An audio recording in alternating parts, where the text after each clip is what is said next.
Hey, everyone, and welcome into another episode of the Tim and Jim Show. I'm Tim Sohn, hanging out here in the woods in Northeast Pennsylvania with Sohn Social Media Solutions, and I'm so excited, Jim Fuse, for today's show. How are you, my friend?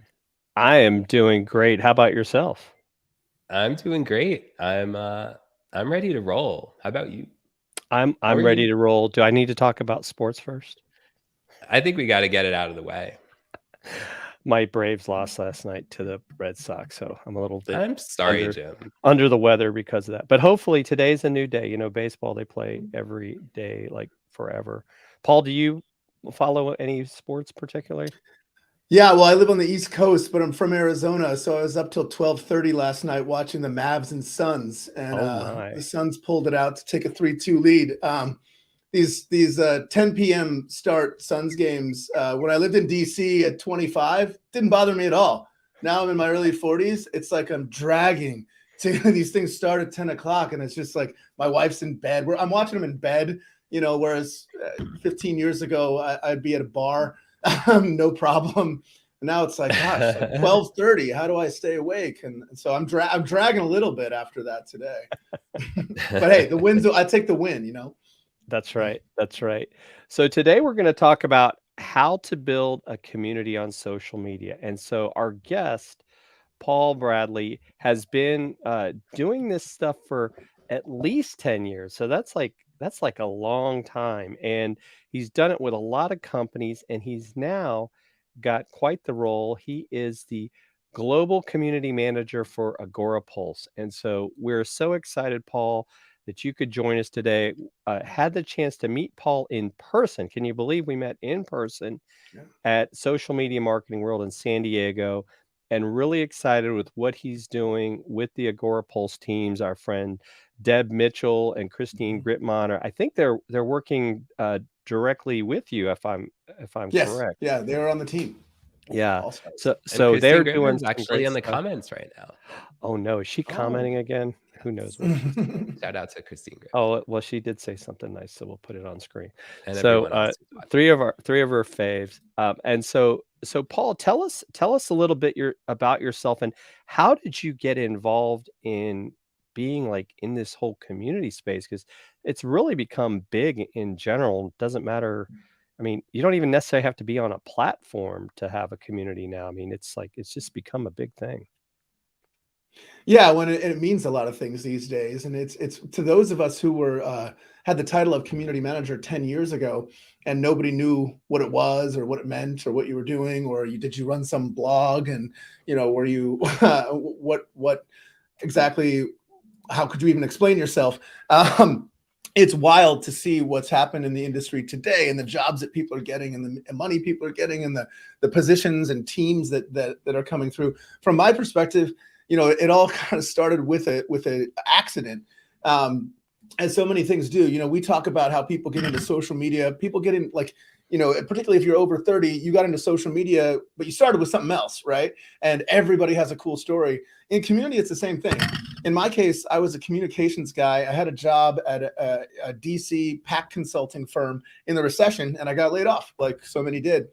And I started working for myself. I really was a writer. I was a comms guy. I knew how to write. And so really what I ended up falling backwards into was something I did in my free time, which is to write like comedic blogs. I started getting paid for that. A guy really wanted me to just boost the SEO on a bunch of sites he had. And it didn't matter what I wrote, but from my perspective, I was like, I'm going to make it funny, right? I'm going to make it interesting. Like, if I'm going to spend my time writing 50 blogs a month, I might as well, get some laughs out of it. And so he liked what I was doing. Ended up writing all these like sports blogs and things like that to drive this SEO machine that they had going. And one day he says to me, "Hey, are you a social media expert?" And I'm working for myself, and it's 2010, and it's the recession, and I'm like, my overhead is my rent, and I'm barely making it. And so if somebody asks you if you're an expert, it's like Ghostbusters. Like, if someone asks you if you're a god, you say yes, right? So I said yes. And he said, "Okay, good. Get me 5,000 Twitter followers by the end of next month, or you're fired." And so he didn't offer me any additional money. It was just, you get to keep getting the money I'm giving you, which was 80% of what I was making at that time. And it was like, okay, well, fire was lit. And I ended up just digging into like the wells. I barely had a Twitter account. I think I'd registered a few months before. I'd never tweeted, and I had no clue what I was doing. But I started digging into, okay, how do you get a lot of followers in a short amount of time? And I think I bought like 1,000 for $100 or something, that old chestnut. And they were all bots. And I was like, oh my God, he's going to see right through this. And so I spent the month just feverishly growth hacking and researching growth hacking and seeing what I could actually get out of this. And so that I could save my livelihood at the time and pay rent the following month. And ultimately, I ended up getting about 2,300 followers. I think 1,000 were like the hacky bot followers, but then another 1,300, I actually figured out how to organically do it with like aggressive follow backs and using different tools. I don't know if anybody was in the game like 10, 12 years ago and remembers a thing called TweetAdder. But it was this thing where you could aggressively target with follows people who were talking about specific keywords and whatnot, or in specific regions. And I got back to this dude and I went to talk to him about, being fired because I had 2,300. I'd only gotten 2,300. And he said, how the hell did you do this? This is awesome. Do it again next month. And suddenly I had a new service on my hands and I was a growth hacker. And I ran a very unsuccessful growth hacking business where I had a lot of clients and have found it really difficult to get them to pay me. And it was very stressful for 2 years, but I gained a ton of new skills. I wasn't just a blogger anymore. I started to understand how people converse online. I started to do voice development as well as an additional service. And that really tapped into my writing skills, communication skills. And suddenly I was, we at one point for one client, we were selling barbecue sauce on Twitter, like selling it on Twitter. And it was a wild sort of hackneyed experience, but like it taught me a lot about what motivates people and how to get them to do things that are totally not what they would typically do in an online space. And the sort of levers and pulleys that you can utilize to do that. And then one day a guy called me, a recruiter called me, and he said, do you want to be a community manager? And I said, like manage an apartment building, I'll think about it because maybe if I do that, they'll pay my rent and my overhead will go down. This is 2012. And he's like, no, this is for Intel. And I was like, Intel has an apartment building? I don't know. I'll do it, whatever. That's again, say yes to anything when you're working, when you're on the hustle. And he said, no, it's a job. And obviously there's not a ton of people with experience in this local market. At the time I was back in Arizona and went over to the campus of Intel in Chandler, Arizona.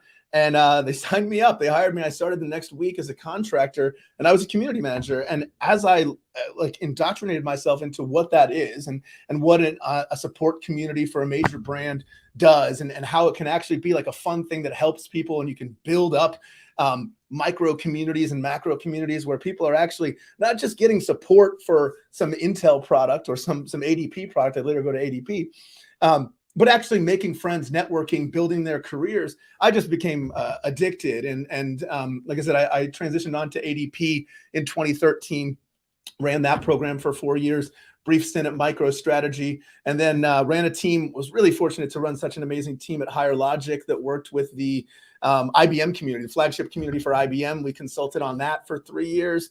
And Emmerich and Michael from Agorapulse coaxed me in with this awesome vision for community that I was just ravenous to get into, which is this concept of taking responsibility for the upskilling of the people in the industry that Agorapulse functions in.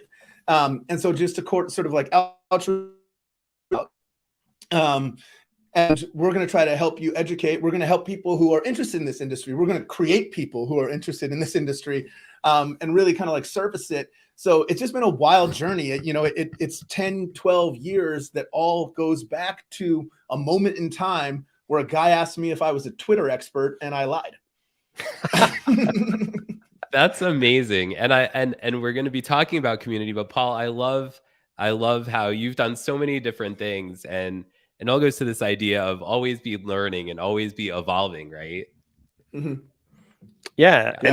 And don't be afraid, right, to try new things because, you would have probably never imagined, right? You thought you were going to be managing an apartment building community, and now look where you are, the head of global community for Agorapulse.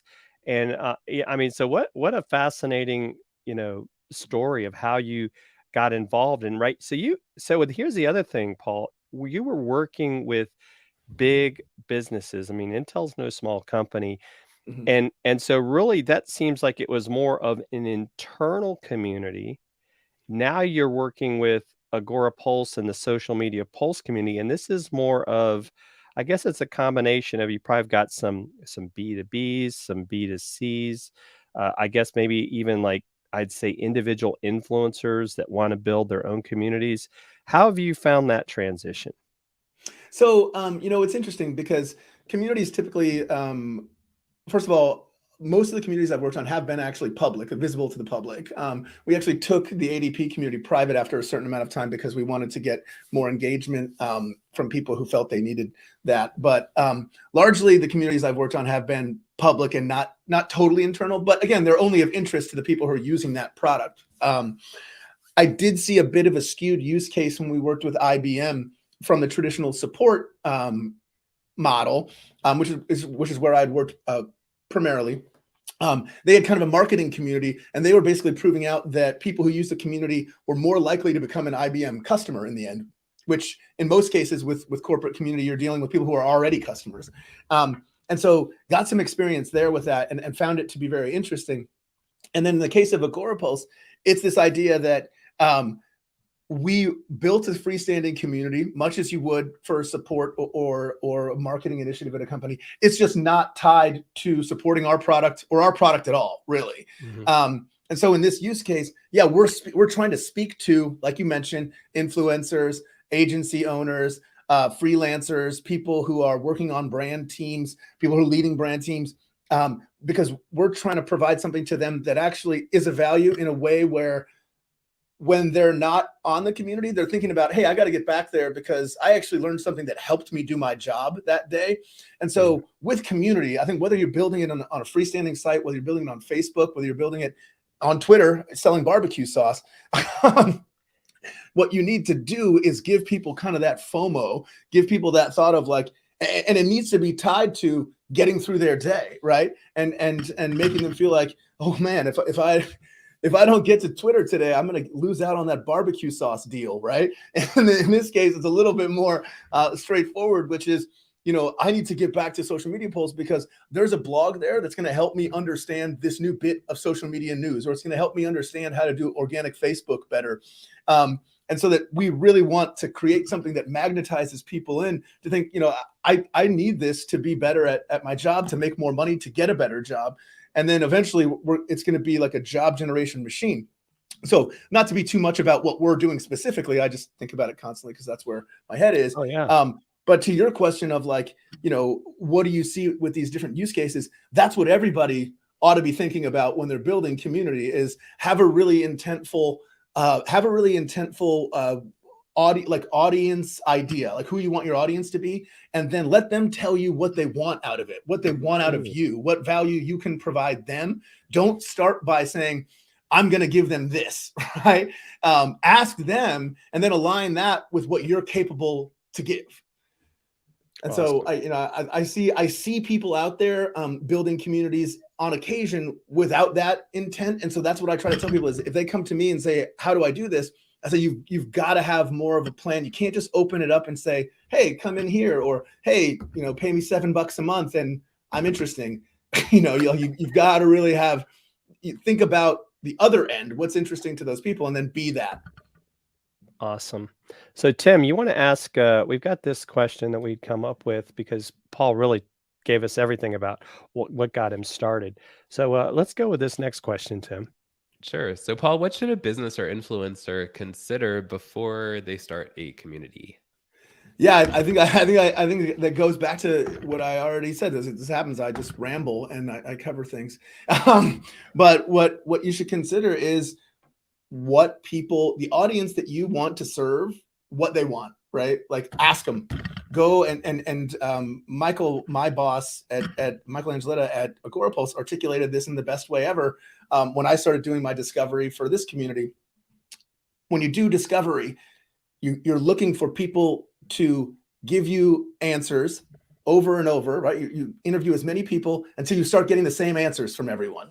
And so that's what I would say. Anybody who wants to start a community, do that discovery, talk to people who fit the personas that you feel you're capable of serving, and then go and go and go until you're getting the same answers. And do you think some of that too? Do you think platforms matter? I mean, you guys have actually taken. I mean, I get it that social media Pulse has, connections on all the socials, but really the community itself is, if you want to say, off of the social platforms, right? We talk about get off the rented land. Do you think that's a consideration to take in place? Because, I know a lot of people were doing Facebook groups for a long time, and I think there's kind of been a mixed success there, and maybe some of it because people don't want to be on Facebook anymore in some cases. What are your thoughts there? Yeah, well, I see a lot of influencers having success with Mighty Networks, and that's not even a plug. They don't even pay me, and that's the people who are moving from usually Facebook groups to have a Mighty Network, often paid. And from the perspective that we see it, obviously social media has tremendous value. The concept here is we've got something that's functioning more as an LMS / news and information guidance networking site. We needed something that was really robust that could serve all of those things all under one roof. But we view that as kind of the sun, right? And we've got things orbiting the sun, Facebook groups, Twitter, our Twitter feeds, LinkedIn, everything like that, feeding back into it. And so from our perspective, it's all valuable. Anywhere you've built community is valuable. And if you've built community one place, why not use it to serve your functionality to build in another place, right? And so I would say, yeah, like I would never tell people not to build community, period. Like I wouldn't say to you, don't use a Facebook group. If you're comfortable with Facebook groups, use it. There are plenty of people who are there and they're natives and they're in there and you get them where they are. As you evolve, you might have a bigger need like we do to do a lot more different things, but your Facebook group doesn't need to be thrown in the garbage for that reason. Mm-hmm. It's just a satellite, right? It's just orbiting and it's helping you go back and forth. It's helping you grab those native. It's helping you develop exposure. And so again, like I said, there's a million ways to do it. And there's a lot of cool people to talk to about it these days as well. There's a lot of people giving good advice on Twitter about community and other places. So, wow, Tim, any thoughts? Anything you wanted to ask or add? No, I think that's great advice. I mean, I've spent time in Facebook groups. I've built communities in Facebook groups for courses that I've run and other things, and they've worked great. And I've spent time in communities on other platforms too. And but no, not really anything else to add. Great advice. And let's keep rolling. Yeah, and along those same lines, Paul, would you say, especially as video is evolving, like I've started to get into using this product called Volley, which is asynchronous, and you can kind of like record a video and then the person can respond when they want, but they're building communities there. Do you think there's something to be said for being able to have kind of that video interaction in a community, or do you think it still kind of depends on the people in the community? I think it depends. So video, it seems to be super powerful with younger people, like with people under 30, under 25, under 20, only want video, right? And so there's those of us who might be a little bit older who think, oh no, we'll write blogs or whatever. And that's how it came up. And it's like, you got to consider the way people consume content. And these days, in fact, Emmerich, our CEO, when we were at Social Media Marketing World, he blew me and Ruth Inman's mind. Ruth Inman is our director of education, community education. When he pointed out that YouTube is almost as potent a search engine at this stage as Google. And he just gave us an example of Google social media management software, like Agorapulse. Its main keywords. Look it up in YouTube and the veracity of it. Look it up in Google. It was almost exactly the same. And when I did the same for some other search terms, that's what I found too. So yeah, I mean, video is going to take over. I am actually fascinated with your experience on Volley, because I met those guys at Social Media Marketing World and have since talked to Mitch about whether or not we could use that. And one of the cool things I thought they said to me was, we tell people not to use Volley and Slack, that it should be a Slack replacement. And that's when I talk to people about Volley, because like I said, I really enjoyed meeting those guys, and I want to kind of test it out. That's where people start to get freaked out, though, right? Is that concept of, oh no, it replaces Slack? Like I'm only doing video. So I don't know. In your experience, I would just love, and I know this isn't like a product talk thing, but like, how are you feeling about it as something like a Slack replacement? Well, I was never a big fan of Slack to begin with, so I actually like it from that perspective. Okay. I think part of it is figuring out, because it's not just video, right? You can do text, you can do audio only, right? So you can share these files to people, so you can organize it, and they're continuing to evolve the platform. But I like the conversations that are happening. People seem like, I don't know if they feel like they're in a safe space in a way. So they're more willing to be open about things. I mean, because you could sit there, like when I was at the ball game on Sunday, if I had wanted to, I could have done a quick, video, and it's not like I had to be on my Wi-Fi and had to be, and I'm not live. And if I didn't really like the way the video turned out, I could have just deleted it. I like that it's by meaning multi-platform. It's Android, it's iPhone, it's Mac, it's PC. So you kind of overcome that barrier as well. And I see it being valuable. Like I started a group for my Toastmasters club, because now it lets us communicate in between meetings. You could have people practice speeches. I think it could be great for business associations, because a lot of times you join and it's like, well, I wish there was a way for me to share that I have, a special for members, or I'm looking for employees, and you could just, record a Slack and people could respond to you even one-on-one. So I think that's where I see the power in Volley. And even though I'm not under 30, I prefer to do video response as well, as opposed to like always having, I mean, I love reading, but it's like to sit there and write stuff out. It's like you can say it probably faster than you can write it, unless, I don't know, maybe you and Tim, because I know you guys have a writing background, but that's kind of how I see it. And we are going to have them on a future episode of this show to dive in to more. And of course, the other big thing that a lot of people like about it is it's free. So that's another big benefit as well. And I know Tim, you've done it a little bit, but yeah, I've really dove into it. And I mean, I'm not saying I'm like on it all the time, and that's the other thing, right? You don't have to be on it all the time, but I see Volley as a great community building tool. And I could even see where maybe it works out. It could be used at conferences, right? Like you have a Volley during the conference, and then when it's over, you could choose to, I guess, archive it if you wanted to. So I definitely see some use cases there as well. And but yeah, that's because I just really have never, I don't know what it is about Slack. I just have never gotten into it. But yeah, that's kind of my perspective. I probably talk too much though. No, I'm absolutely Volley curious, and I've actually, like, our project manager who handles our tech stack here, I've referred him to them, and he's, I think, in the process of evaluating it. So it's an easy evaluation, I think, when it's free. I'm like I said, to your point, I'm interested in anything that's creating community in a new and interesting way, for sure. Yeah. So we're going to take a quick break. We got a little video from our friends at StreamYard, and then we're going to come back with the toughest question of the day. And we'll be dancing. Get ready for the Sim Dance.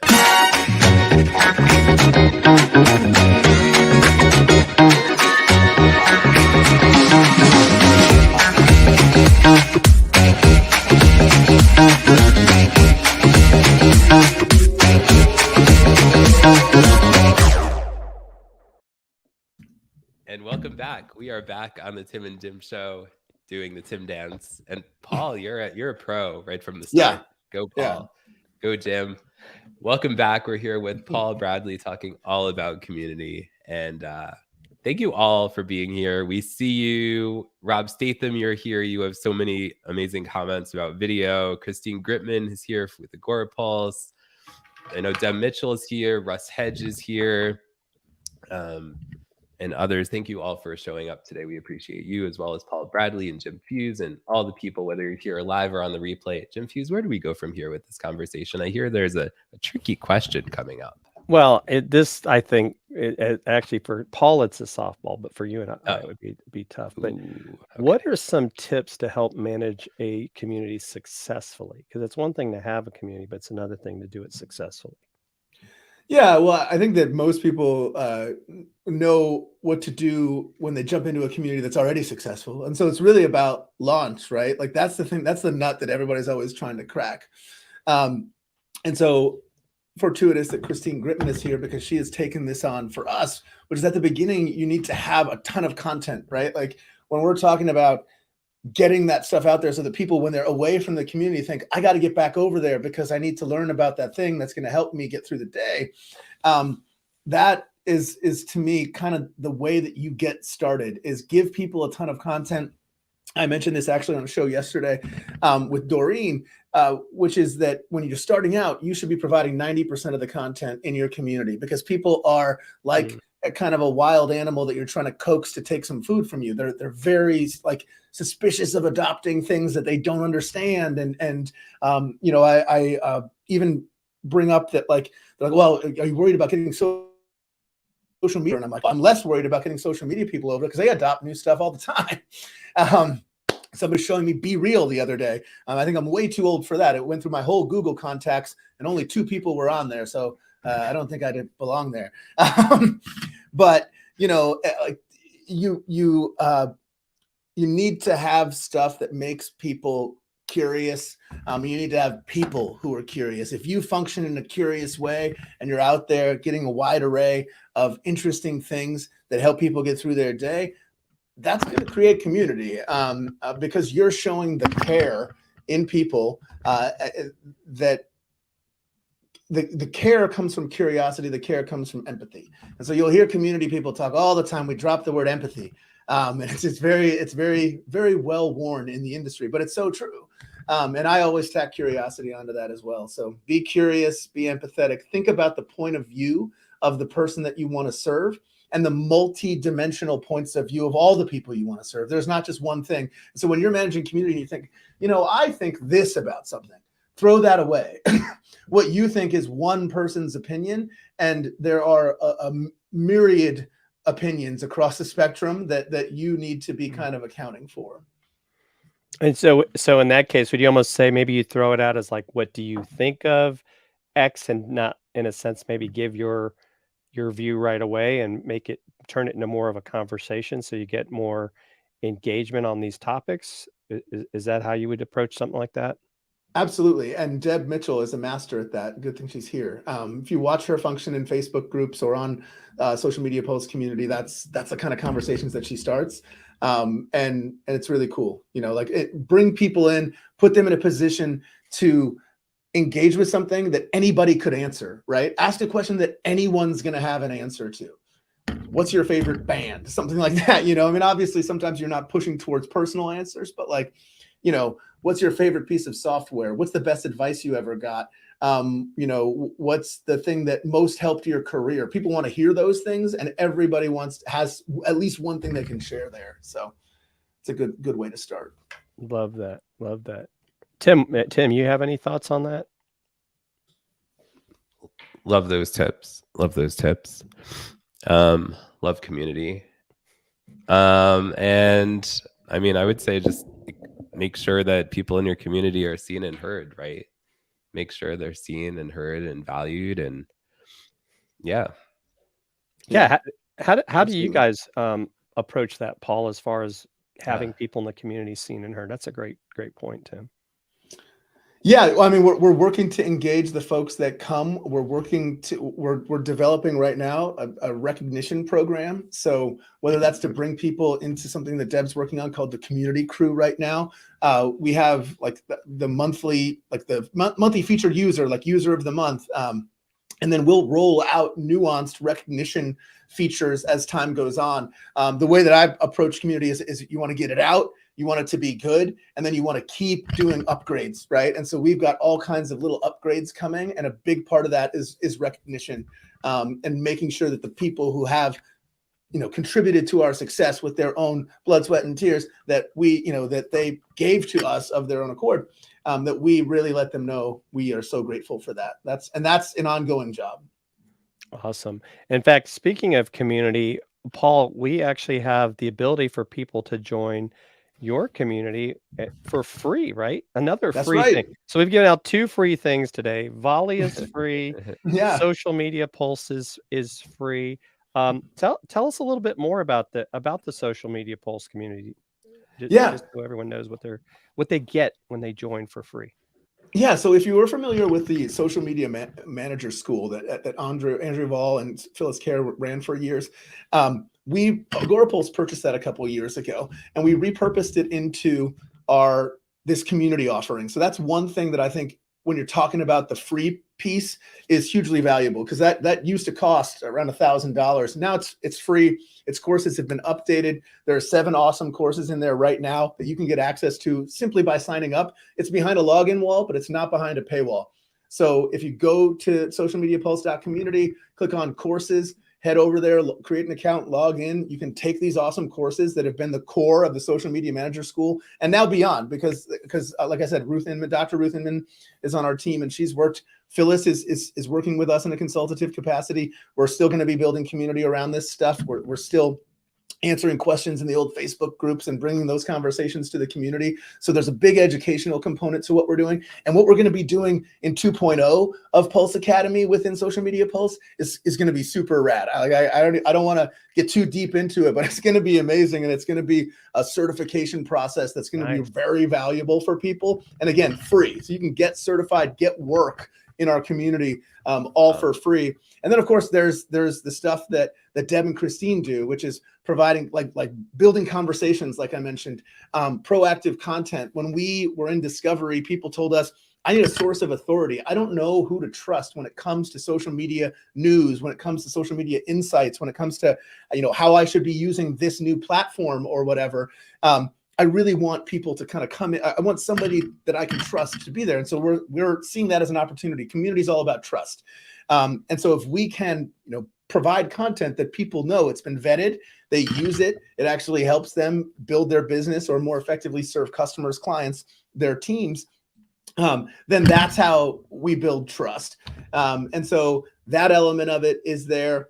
The element of networking, people want to meet, they told us in Discovery, they want to meet people like them. They want to meet people who want to be like them. They want to help those people. They want to educate them. They want to meet people they want to be like.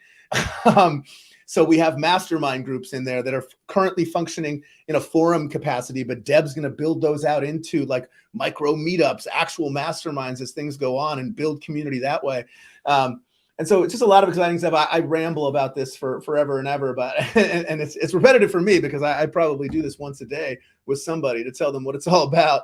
But yeah, this is great stuff. In fact, Deb mentioned too that you even have a free job board. That's right. As part of the community. So, hey, if you're looking to because here's the thing, right?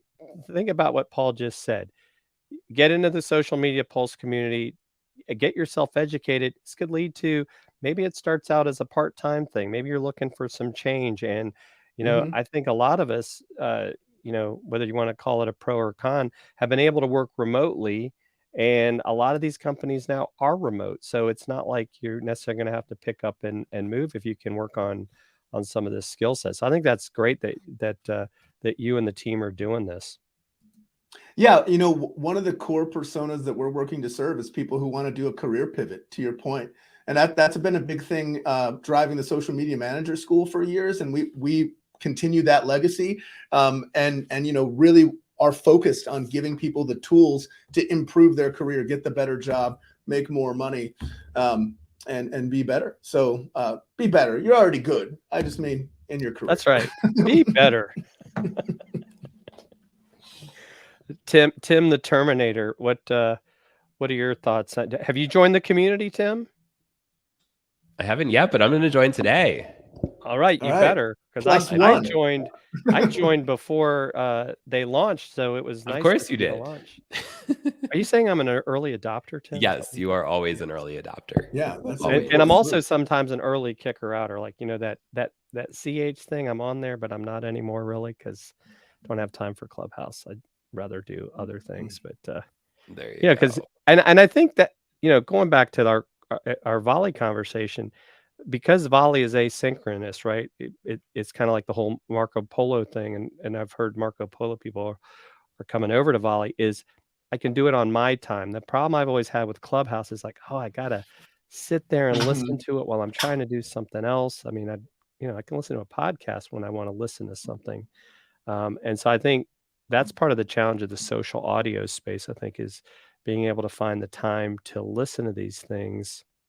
So I think it's good. Some of them are allowing recording so you can listen later. I know Christine, in fact, tomorrow at 5 p.m. Eastern does the Twitter Smarter social, audio chat with Madeline. And so, if you can't make it, you can at least listen to it later. And so I think that's, people want stuff more on demand. I think that's one of the benefits of this school, right? We can go and learn at our own pace. That what you guys are doing there, I think, is a tremendous thing. And I've been a part of that for a long time because I was a part of the school before you guys bought it. And so I've been thrilled to see the evolution of what you guys are doing. And they're not paying me to say this, but I also am an Agora Pulse customer. So I think they've got great products. So I love to see what you guys are doing. And I've always kind of joking with Mike, but when are you guys going to have your first conference? And will it be virtual or in? I'm actually here to announce that right now. It's no. Yeah, but yeah, I could see that as you build a community that everybody will want to get together somehow, some way. And so, if you guys want to connect with Paul, make sure to go over to Twitter. Right, he's back in full force on Twitter. At least that's what he told me. I'm in there. Yeah. And he obviously knows how to use it because he used it a long time ago before I even thought about using Twitter. So definitely follow him there. Join the community. Any final thoughts, Paul? No, I mean, I really appreciated the time. I love to talk about building community. If people have questions about building community, please reach out to me. Find me on LinkedIn. Find me on Twitter, and anywhere you can find me. I am happy to help anybody who's looking to build community. That's always fun for me. Awesome. Tim, do you have now you're taking a break from the Perspectives on Cancer show for a couple of weeks, correct? Yeah, showing up Perspectives on Cancer is taking a break for last night, and next week it's on vacation. Not on vacation. I should call it self-care time. Yes. But it will be back the following week. So stay tuned for details on that. Sometimes we just need to, when you have a show that's weekly and it's a show around cancer is such a heavy topic, right? Mm-hmm. And there are a lot, probably all the emotions from laughing to crying to smiling to all the emotions happen in an hour where people are sharing their stories about cancer. So yes, a 2-week break is needed, and evaluating different portions of the show and how it's going to be moving forward. So yeah, but stay tuned. The show will be back the following week. So yes, and also the Leukemia and Lymphoma Society Man and Woman of the Year philanthropic competition that I'm involved in. The campaign is ending in 1 week. So if any of you still want to make a donation, I'll drop a link in the comments. But so grateful so far. We've raised over $12,000 over it's been 9 weeks so far. Next week will be 10 weeks. So thank you for everyone who has contributed either monetarily, or in March, we did a 24-hour live stream fundraiser. In April, we did a 12-hour live stream fundraiser. And just thank you to everyone who's been has opened their hearts and their wallets throughout these almost 10 weeks. That is so awesome. I'm glad to hear that you got. I mean, it won't be a full success until we're able to beat cancer, but the fact that you're taking that serious effort to try to make a difference, really respect you for that, Tim. And Jim, Jim, I have to thank you, Jim. Can I call you Jim? I don't know if I've ever been called Jim. I've been called Jim Bob Boy, but I don't know about Jim. I have to thank you for your support in donating to it, and also the special Tim and Jim show episode we had, and Yes. just always all of your support. So thank Yep. you, my friend. You are most welcome. And excited to say, if you Yes. want more Paul, next week, Yes. Wednesday, I believe it's at 5, Paul is going to be on Dealcasters over on Ooh. Right. Amazon. So we're Mhm. going to have a lot of fun with that. And speaking of Amazon, 27th of May in Orlando, Chris and I will be running a full day on the Amazon Influencer Program as part of VidFest. Not too late to get your tickets. They have virtual tickets. Tim, I sent you an email so you could get Yes, one. thank you. Thank you. And excited to see all the folks down there. Whether they people live or virtual, and so that's even got a little community building going on. They're using the Hoova app, which is always interesting when it comes to conferences, as a great way to connect, because it is about community. But Paul, this has been awesome. This was a blast. You were really gave us some great things to think about, and looking forward to you and the team having continued success. And we'll see you guys next week on the Tim and Jim Show. Take care, everyone. I really appreciate it, guys. Thank you so y'all. much.